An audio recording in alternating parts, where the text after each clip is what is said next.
c'est la deuxième vidéo avec Fabrice où on va expliciter les enjeux du PMT et les contradictions qu'il recèle. Donc à la lecture du document, on comprend que le lancement de Massy Futur est complètement lié à la réussite du PMT. À ton avis, où en est-on? Tout d'abord, je vais rappeler les trois enjeux principaux du PMT qui sont créer un groupe cohérent, poser les bases d'une croissance nouvelle et retrouver une assise économique durable. Alors pour toi, où en est-on d'un groupe cohérent? Alors je dirais que pour ce qui est de la constitution d'un groupe cohérent, le résultat visible aujourd'hui, c'est la création et la constitution des trois pôles métiers. Donc le pôle IARD, qui est le pôle assurance dommage, le pôle santé-prévoyance et le pôle finance-épargne. Donc de ce point de vue, si on le regarde de ce plan-là, on peut considérer que la direction a atteint son objectif. Cependant, pour la CGT, la structuration en pôle telle qu'elle est faite aujourd'hui, c'est un fonctionnement qui va être totalement compartimenté et pour autant, les décisions qui vont être prises par un pôle vont avoir des implications sur les autres. Pour expliquer ça, il faut savoir qu'un pôle est responsable à la fois de la commercialisation des produits, de son propre domaine, il est responsable du marketing, mais il est aussi responsable de ses propres résultats. La question qu'on se pose, c'est comment cela peut-il s'articuler avec les régions, qui elles sont garantes de la relation avec les sociétaires, et qui vont devoir supporter l'intégralité des demandes de chaque pôle, alors qu'elles ne sont absolument plus décisionnaires de rien. Ceci, c'est une contradiction totalement visible avec la volonté de dire qu'on veut conserver une régionalisation vivante. Ah oui, alors là, on comprend bien effectivement que ça paraît très compliqué. Et sinon, alors à ton avis, où est-ce qu'on en est du deuxième enjeu, qui est poser les bases d'une croissance nouvelle?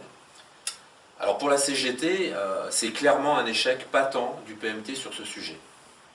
La grande majorité des objectifs n'est pas atteint, avec notamment le tout premier qui était la croissance du chiffre d'affaires. La projection qui était faite, c'était atteindre 7 milliards en 2015. Nous avons réalisé en 2013 5,7 milliards et nous étions à 5,5 milliards en 2012. Donc on voit que les 7 milliards est un objectif qui était extrêmement ambitieux.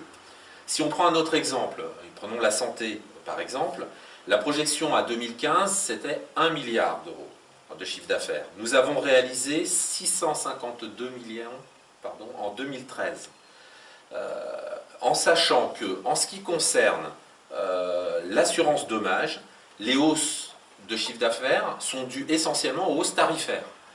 Et en ce qui concerne la santé, le développement que nous avons pu voir, en fait, repose finalement sur de la croissance externe, avec notamment l'arrivée de la MNFCT ou de la mutuelle d'Air France.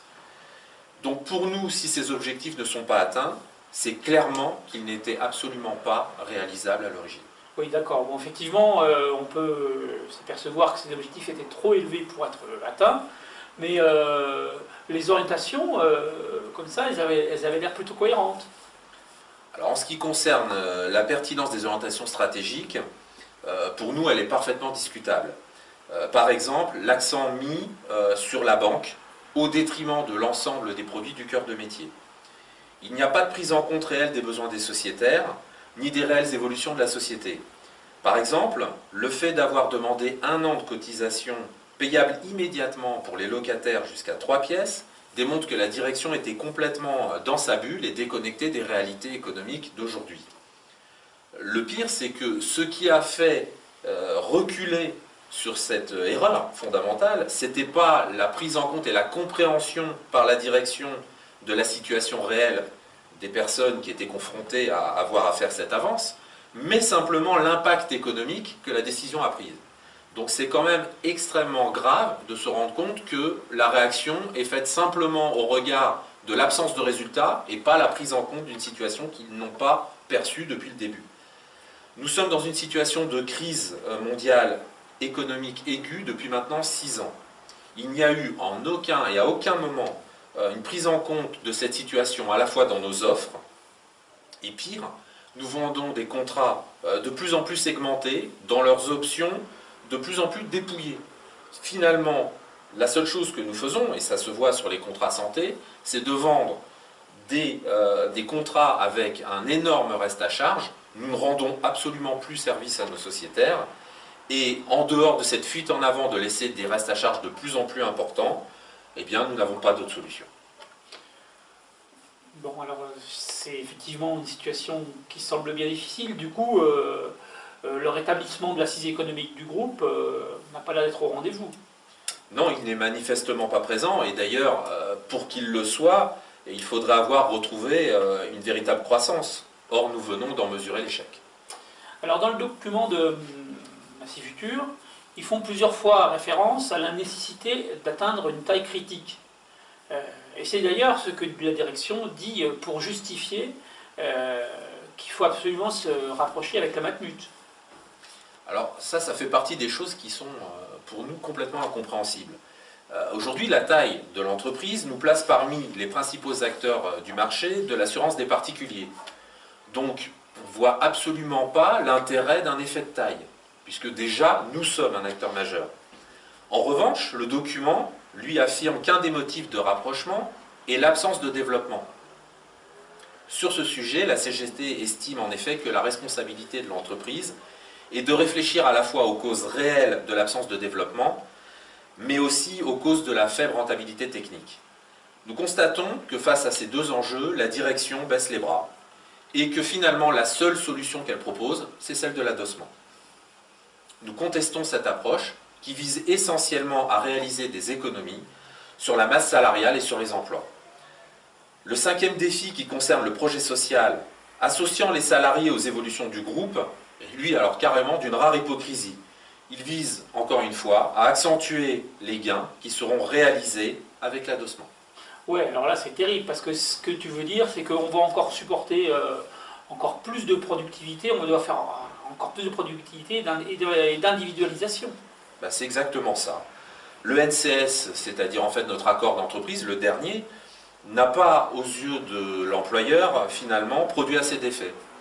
Donc elle envisage un nouveau contrat social, et il ne pourra être qu'encore plus néfaste pour les salariés. Nous avons déjà largement démontré que l'individualisation d'une part et la dégradation des conditions de travail d'autre part est totalement néfaste, et que derrière la mise en compétition entre les salariés n'a jamais apporté rien de bénéfique aux sociétaires.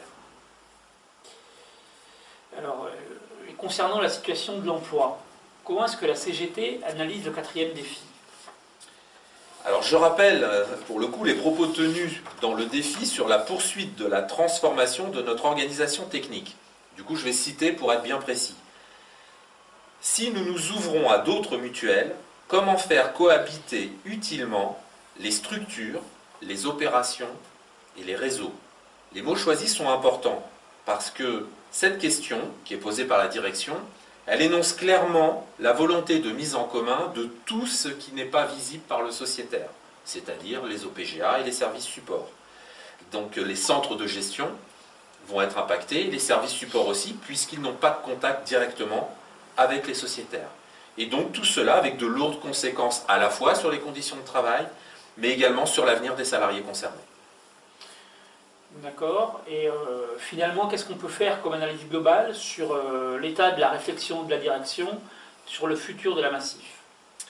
Alors pour la CGT, les bases de réflexion posées par la direction sur l'avenir de la Massif illustrent une volonté claire de transformer à la fois le modèle économique, le modèle social et le modèle organisationnel. Donc c'est une transformation extrêmement profonde qui est proposée, mais elle est proposée à la fois avec de mauvaises raisons et pour servir des objectifs qui sont très loin des préoccupations des sociétaires.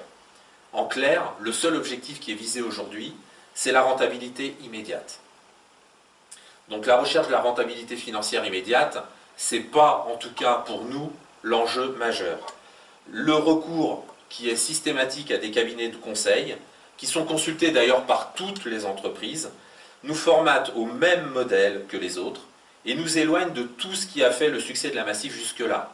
D'ailleurs, ces propos-là ont été également tenus par Jacques Vendier lors d'un conseil d'administration du mois de juin, où il soulignait qu'en effet, on perdait totalement nos valeurs à suivre des cabinets de conseil qui s'adressent à la fois à une société capitaliste ou à une société de l'économie sociale avec exactement le même discours qui nous formate complètement et qui vise simplement à nous faire ressembler aux autres.